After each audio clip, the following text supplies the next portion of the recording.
Assalamualaikum warahmatullahi wabarakatuh. Shalom, Om Swastiastu.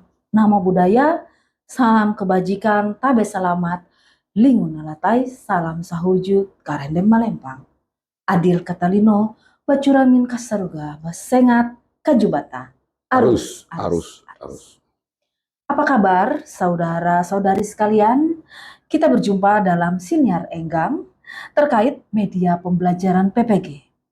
Saya Yulia TKASI di sini akan memandu siniar kita hari ini terkait peran bahasa Indonesia di era digital.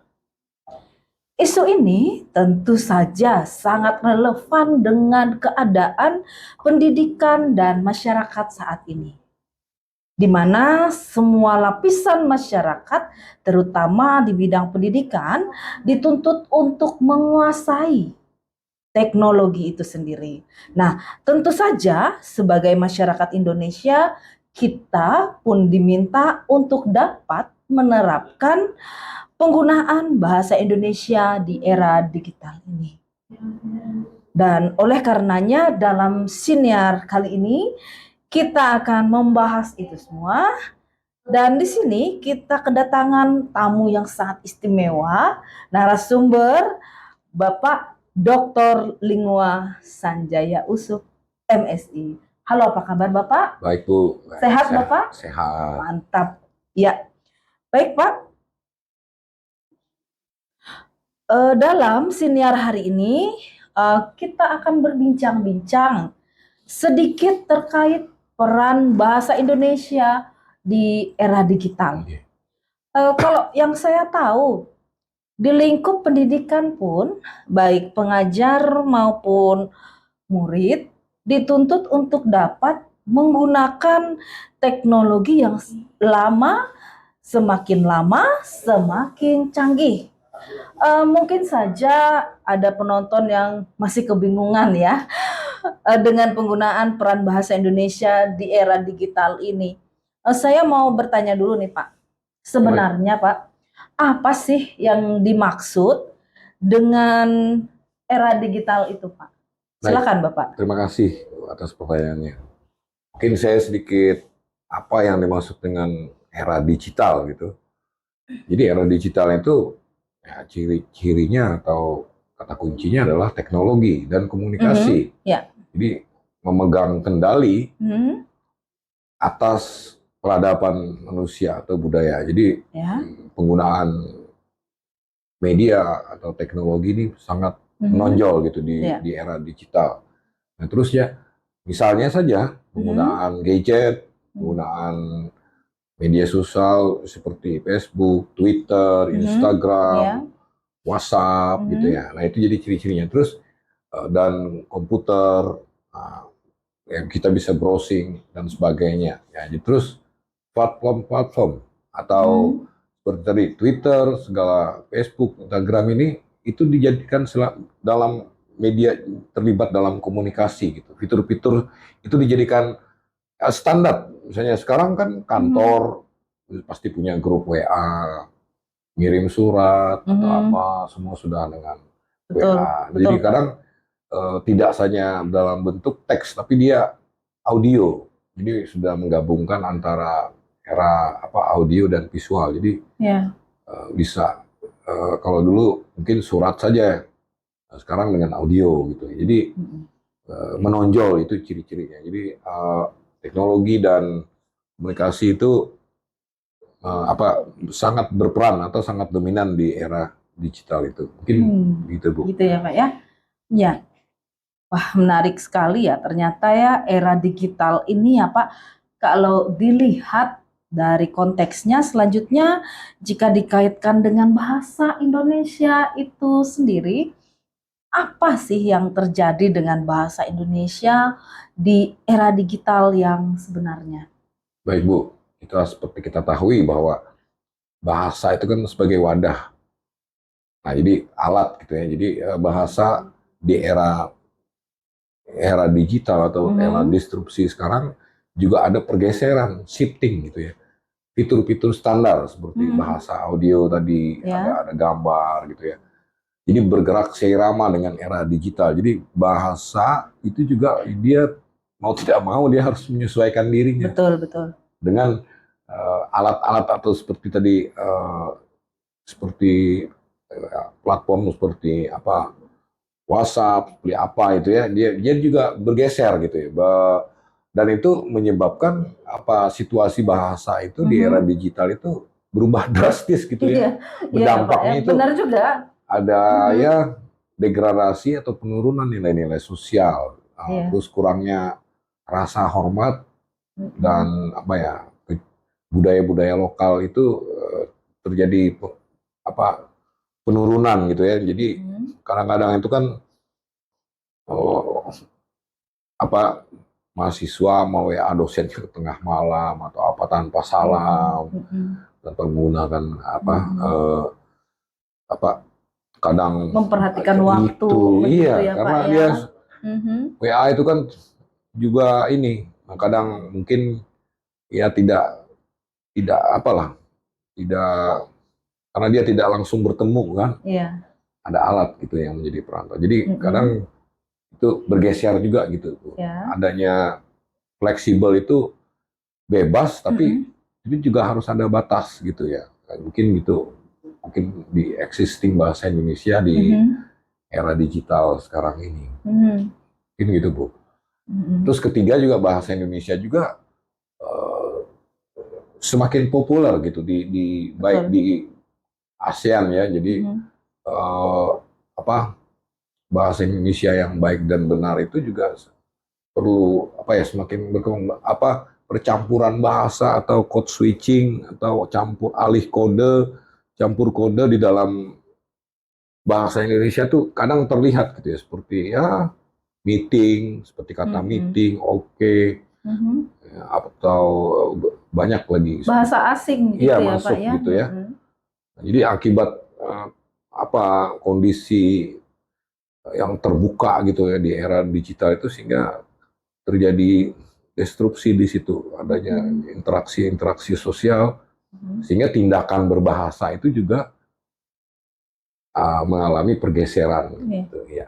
Ini itu Bu. Iya. Jadi ada percampuran bahasa Indonesia dengan bahasa Bahasa asing asing iya. sebenarnya ya. Baik. Wah, banyak sekali opsinya ya.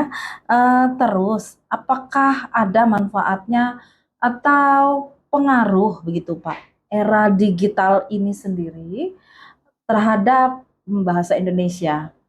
Pasti Bu. Ya. Jadi ya ada pengaruh positif dan pengaruh negatif. Mhm. Mungkin pengaruh positifnya tadi yang seperti saya sampaikan sebelumnya Ya. bahwa bahasa Indonesia itu semakin dikenal. Mhm. Nah, baik di Malaysia, di Vietnam, di Singapura atau Mhm. apa gitu semakin populer gitu karena banyak anak-anak muda atau orang Indonesia tuh ngevlog atau bikin konten itu dalam bahasa Indonesia. Gitu. Jadi bahasa Indonesia semakin Mhm. dikenal. Terus eh, akibatnya terjadi apa ya? Maksudnya karena gampang gitu belajar bahasa asing bahasa. Jadi kadang banyak buku-buku juga sudah buku-buku dalam bahasa asing itu sudah banyak sekali yang diterjemahkan ke Mhm. bahasa Indonesia.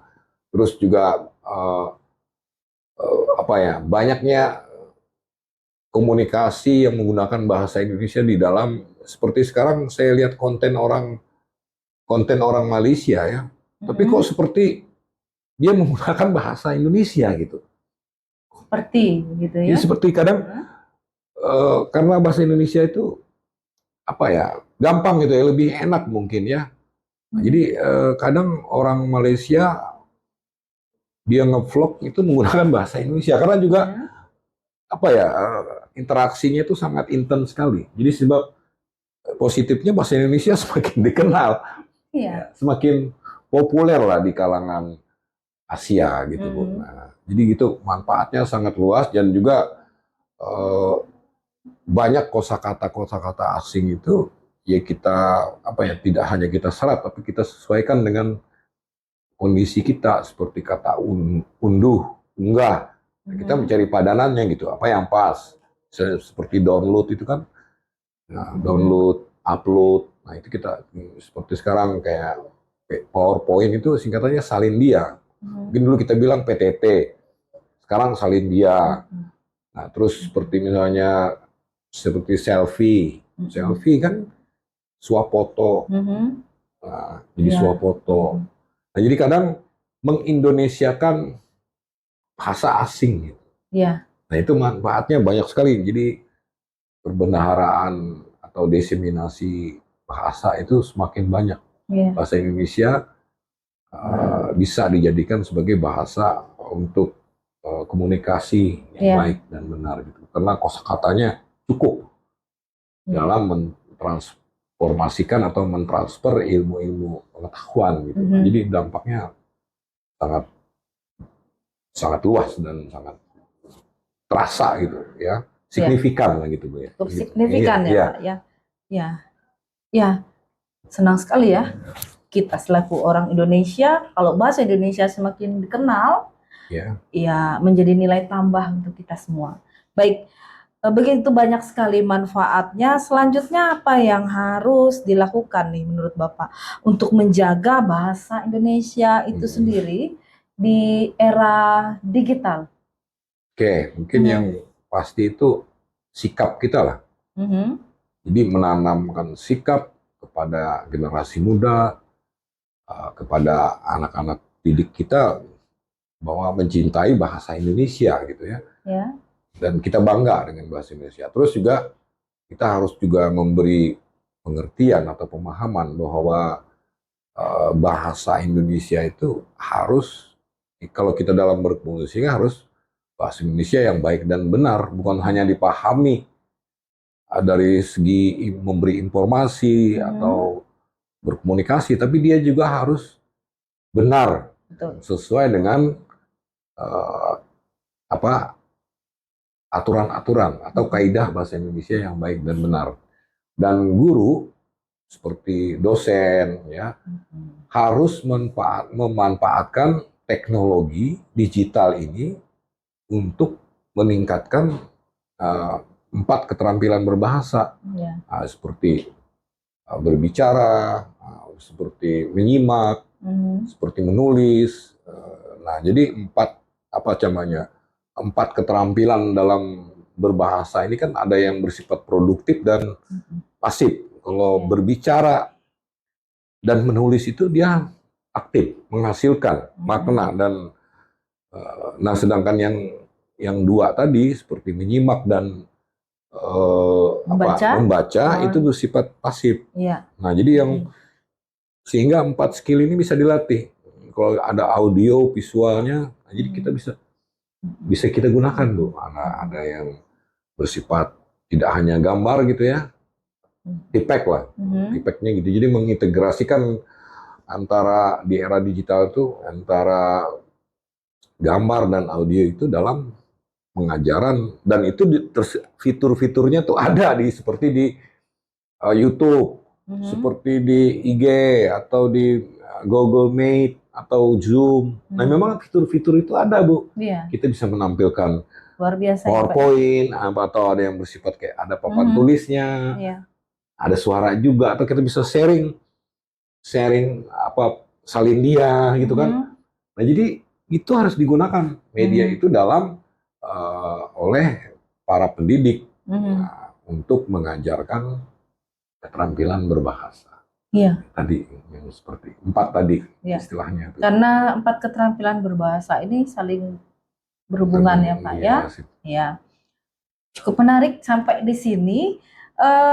Lalu ya Pak, tool atau alat teknologi apa saja gitu ya Pak yang harus diaplikasikan sebenarnya? Oke. Mungkin satu komputer. Ya. Gadget atau smartphone gitu ya. Seperti tadi, kalau bisa smartphone pasti bisa Zoom, bisa Google Meet. Nah, terus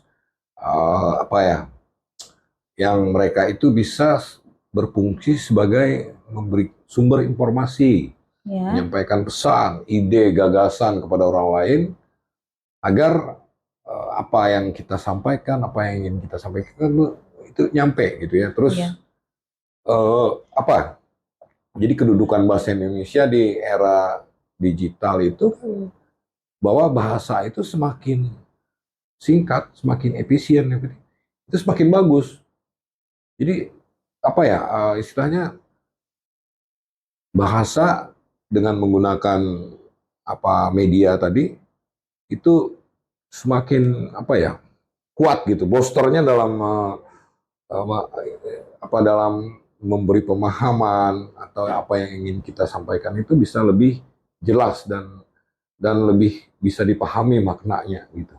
Gitu ya. Iya. Wah, semakin asik ini rupanya obrolan saya dengan Bapak Dr. Lingua. Lalu kalau begitu ya Pak, apa fungsi dan kedudukan bahasa Indonesia itu pada era digital saat ini? Bagaimana Iya, Pak? tetap fungsinya itu tadi sebagai alat informasi dan komunikasi. Ya.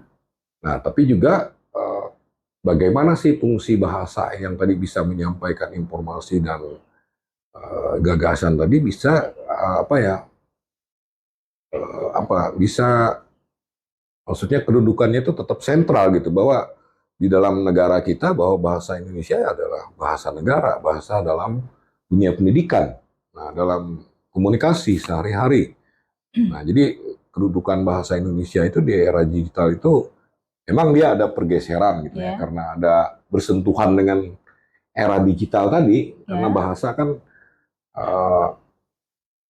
ya alat komunikasi gitu ya, pesan, bagaimana kita menyampaikan pesan, dan pesan itu bisa dipahami, dipahami oleh lawan bicara kita gitu kan. Nah, jadi mitra tutur ya Pak iya, ya? mitra tuturnya. Mitra tutur, betul. Nah, tapi dengan adanya media-media tadi, era-era digital tadi, komunikasi tadi, kan kita bisa, mungkin sekarang kalau dulu kan harus telepon ke warnet, mungkin hanya dengar telex. Kalau sekarang kan kita tinggal telepon, bisa menggunakan sudah WhatsApp, mudah ya, gitu bisa ya. melihat langsung. Dan ketika kita COVID, ketika masa-masa COVID kan kita dipaksa gitu untuk bisa menggunakan media-media ini dalam memberikan pembelajaran kuliah daring. Nah, jadi walaupun kita tidak boleh bersentuhan, tapi bisa, jadi bisa jalan. Nah, jadi teknologi ini sangat membantu sekali, membantu manusia, dan juga fungsi bahasa juga sebagai alat komunikasi juga bisa berjalan bersama-sama. Jadi dia sangat fundamental juga. Jadi fungsi bahasa yang memang fundamental bisa dibantu, malah diperkuat lagi dengan keberadaan era digital gitu Bu. Nah, jadi dia ada sarana berpikir ya Pak ya, berarti pendukung tumbuh kembangnya iptek itu sendiri ya. Nah, benar Bu. Jadi kalau waktu pandemi COVID kita diajak berpikir keras bagaimana caranya tetap berkomunikasi walaupun tidak boleh bertemu bertatap muka. Ternyata ada solusi. Baik, terima kasih Bapak. Selanjutnya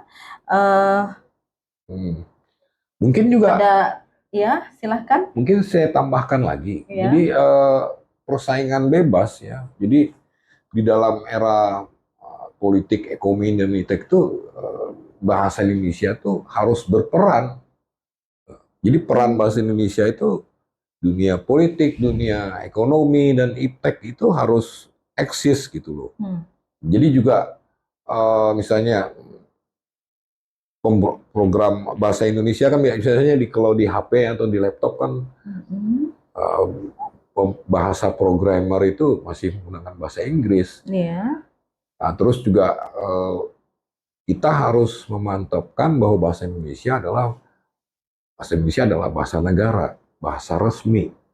Nah, walaupun ada bahasa asing, ada bahasa daerah, tapi bahasa Indonesia ini adalah bahasa negara, bahasa dalam dunia pendidikan, surat menyurat. Nah, jadi perannya, dan juga dia digunakan dalam bersamaan, beriringan, sejalan dengan perkembangan era digital. Jadi fitur-fitur atau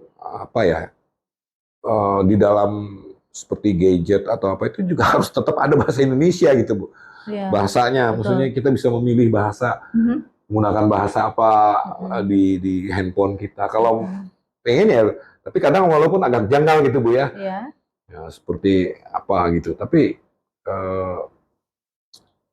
tetap bahasa Indonesia tuh harus bisa eksis, tapi dia harus menyesuaikan diri, tapi Iya. tidak harus juga dia ini apa ya, kehilangan jati dirinya. Ya. Nah, jadi dia tetap bahasa Indonesia baik dan benar, bahasa negara, tapi juga dia bahasa yang luas bisa digunakan sebagai atau ikut menyongsong era digital ini. Iya. Nah, jadi dia harus siap adaptif gitu Bu. Ya. Bahasa Indonesia harus adaptif. Menyesuaikan Iya. gitu ya Pak ya. Ya, mantap. Ya. Bahasa negara, bahasa resmi. Di satu sisi kita tahu bahwa kalau bahasa daerah itu harus dilestarikan, kalau bahasa asing itu untuk diketahui dan bahasa Indonesia untuk wajib dipelihara gitu ya. Dan sebenarnya apa sih Pak dampak positif dari perkembangan iptek ini sendiri Bapak? Ya mungkin yang tadi itu, jadi seperti anak-anak remaja itu kan mungkin perlulah dia belum dewasa benar, belum bisa membedakan yang mana yang pas buat dia. Jadi seperti misalnya di TikTok itu kan mereka jadi lebih konsumtif gitu. Jadi kan beli, malah Tanah Abang itu sepi sekarang Bu. Iya. Karena dengan TikTok itu kan. TikTok Shop ya Pak ya? Nah, TikTok Shop yang walaupun sekarang sudah dilarang ya oleh Presiden Jokowi. Ditutup oleh pemerintah gitu. Nah, jadi pasar-pasar tradisional seperti Tanah Abang yang dulunya dibilang katanya terbesar di Asia, omsetnya itu juga mengalami apa ya, perubahan di era digital ini. Betul. Nah, jadi pola pikir atau konsumtif itu, karena kan toko itu orang bisa melihat toko atau apa ya, itu bisa lewat gadgetnya. Iya. Jadi showroom atau bisa melihat barang itu dari tadi. Semua ada nah, di jadi gadget. Tinggal kita memilih. Jelas yang pasti pergaulan karena interaksi kan. Iya. Jadi seperti ada program-program seperti Ome, seperti ada fitur-fitur chatting atau nah, kadang-kadang itu digunakan untuk hal-hal yang tidak sesuai dengan adat dan budaya kita. Seperti misalnya apa ya, belum dewasa gitu ya. Jadi memang perlu penjaringan lah. Jadi mereka harus perlu dilindungi lah. Jadi tidak semua situs, atau malah kalau seperti di Korea Utara itu malah presidennya menolak itu ada apa seperti TikTok. Ya. Nggak boleh. Dia proteksi sekali. Jadi memang mungkin ada peraturan masing-masing negara, betul. Itu dampaknya karena dia terlalu apa ya, memang harus dipagari gitu ya dengan koridor yang jelas gitu. Nah, terus hilangnya budaya tradisional seperti biasanya kan dulu kalau zaman saya itu Bu Yuli ya, kita bisa main ini, main kelereng bersama, main layang-layang, main petak umpet. Nah, sekarang itu jarang sekali saya melihat karena anak-anak suka bermain game online di HP-nya sendiri. Mereka jarang berkomunikasi. Mungkin mereka lebih senang chat, apa mereka Zoom gitu dengan temannya atau teleponan. Nah, jadi kadang apa ya, interaksi sosial masa-masa kecil, masa-masa itu kurang. Tidak seperti zaman sebelum sekarang ini. Nah, kok sekarang kan kadang mungkin bermain bersama itu sangat kurang. Mungkin ketemu di sekolah saja. Tapi pada anak-anak zaman sekarang lebih senang bermain game online gitu kan, sehingga apa ya, mereka tidak biasa bertemu dengan orang, ketemu dengan keluarganya, ya bersosialisasi. Yeah. Nah, sehingga ada yang hilang gitu. Yeah. Nah, sehingga apa-apa yang bisa diajarkan dari kakek, nenek, om, mungkin tidak bisa ditransfer. Karena ya tadi sibuk dengan gadgetnya tadi ya. Betul. Nah, mungkin itu ya, mungkin itu yang dampak negatifnya. Kalau yang positifnya, Pak? positifnya yang Ya. pasti ya dengan adanya teknologi tadi memudahkan manusia dalam memenuhi kebutuhannya. Misalnya tadi berkomunikasi, tidak ada borderless lagi sekarang, tidak ada Ya. batas, terus paperless. Terus sekarang kalau mau transfer uang aja kita nggak perlu pakai, Ya. dulu kan pakai wesel, pakai ke bank, sekarang lewat HP juga bisa Ya. belanja atau transfer, bisa sekarang. Malah ada e-money, Ya. ada GoPay. Betul. Jadi ada apa uang digital katanya sekarang. Dompet digital. Nah, dompet digital juga. Nah, memang secara industri ini penting. Nah, juga persebaran informasi atau ilmu pengetahuan itu sangat cepat sekali. Berita-berita atau info-info yang terkait. Kalau dulu kan kita harus ke perpustakaan, harus mencari katalog buku. Ya. Nah, sekarang di era digital kita bisa tinggal masuk ke perpustakaan digital, perpustakaan apa, yang itu 24 jam. Nah, jadi memang layanan informasi itu sangat sangat cepat sekali. Jadi pertukaran informasi, ilmu pengetahuan itu lebih cepat. Nah, jadi itu dampak positifnya gitu ya. Sama kalau mahasiswa mau mencari informasi atau referensi dalam membuat karya ilmiah, tinggal mencari referensi bisa dengan media internet dan sebagainya. Begitu ya Pak ya? Ya. Baik Bapak, sebegitu besar dampaknya yang sudah disampaikan tadi baik secara positif maupun negatif. Lalu bagaimana sih Pak bahasa Indonesia ini keberadaannya di era digital saat ini Bapak? Silakan. Nah, mungkin keberadaannya itu ya dilema juga ya, tapi yang pasti untuk bisa apa ya menjaga apa ya keberadaannya itu untuk tetap eksis. Ya salah satunya kita harus disiplin. Dan itu harus dibina supaya tidak terbawa arus ke dalam bahasa asing atau bahasa yang campur aduk gitu. Ya tidak berkaidah gitu. Jadi kadang saya kesal juga kadang dia ngomongnya campur-campur, ada ngomong bahasa Inggris, kadang bahasa Indonesia, bahasa nggak jelas. Jadi konsisten gitu. Maksudnya gunakanlah bahasa Indonesia itu yang baik dan benar. Nah, terus pemakaian bahasa Indonesia juga kita harus taat dan patuh kepada kaidah-kaidah dan tadi itu aturan pemakaian bahasa Indonesia sesuai dengan situasi, kondisi gitu. Misalnya ya kalau di sekolah ya gunakanlah bahasa Indonesia.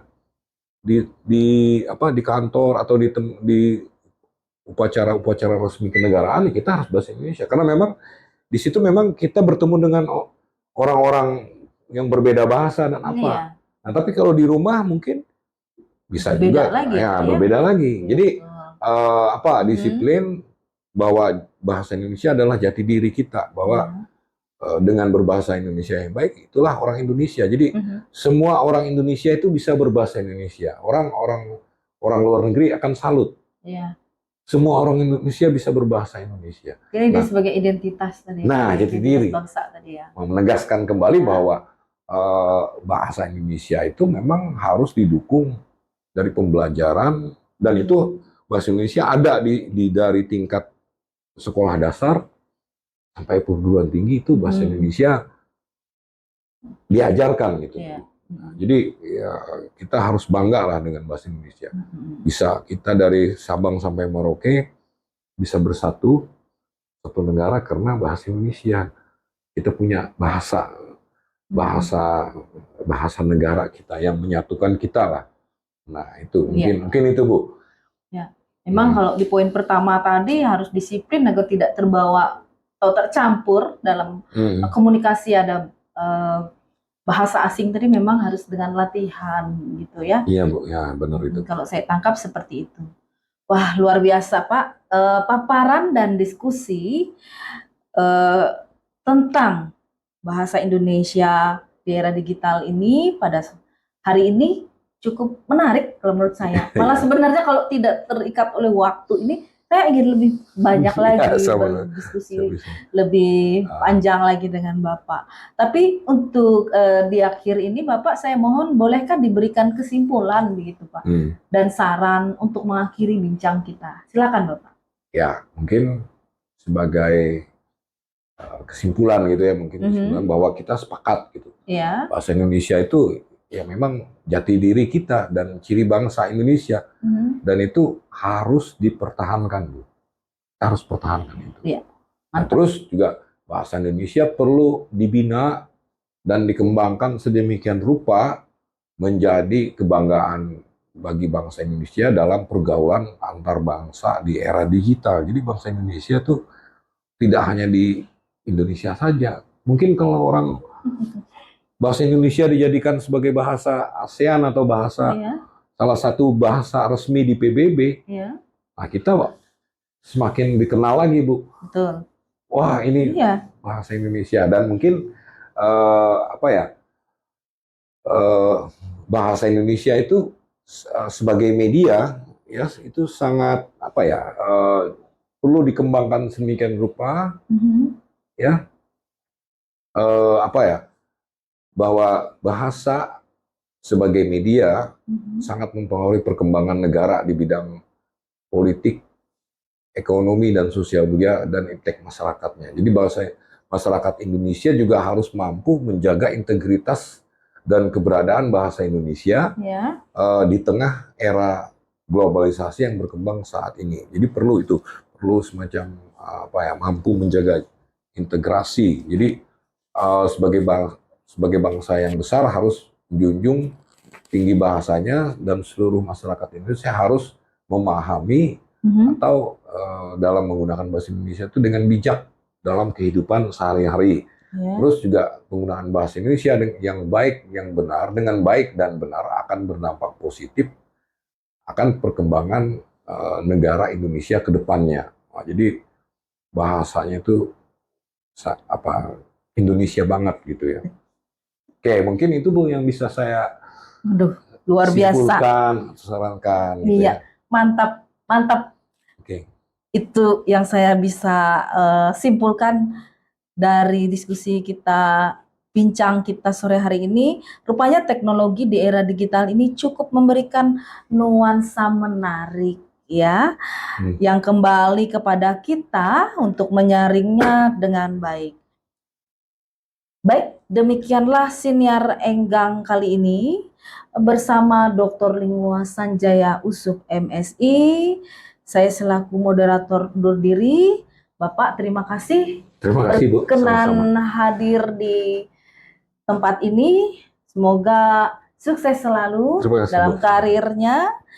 Dan terima kasih. Semoga apa yang sudah dibincangkan pada sore hari ini bermanfaat bagi pemirsa sekalian. Salam sehat dan salam berjumpa di episode selanjutnya. Mohon undur diri. Ya, terima kasih.